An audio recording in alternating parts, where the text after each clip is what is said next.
Hey, saya dia masa depan. Yo. Macam mana? Dah jadi Belum. CEO belum? Kita baru beza 2 minit. Ya? Menarik. Sekarang dah kahwin dah? Belum. Tak, kita beza 2 minit je. Wah. Tak. Betul. Baru 2 minit ni. So sekarang dah berapa orang anak? Apa? Ya Allahu Akbar. Wow. Baru 2 minit lah. Amazing. Okay. Jadi ini adalah penjelasan video lawak tadi. Tapi kan video tu ada dua sisi. Satu 9.45, bawah dia 9.50, beza 5 minit. Kan ada video lawak macam bukan video lawak, dia video yang orang ni 15 tahun lepas ke atas, 15 tahun tak ulang balik. Dia video dia macam ni.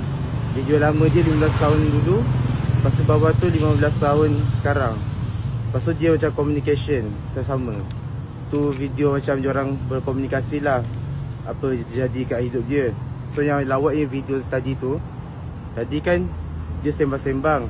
Atas tu video sebelum, bawah tu video selepas. Tapi yang lawaknya beza dia 5 minit. Saya kat atas tu tanya macam mana kehidupan, dah ada anak ke belum. Jadi dia macam lawak lah. Dia tanya soalan macam lama sangat, tapi baru 5 minit beza dia.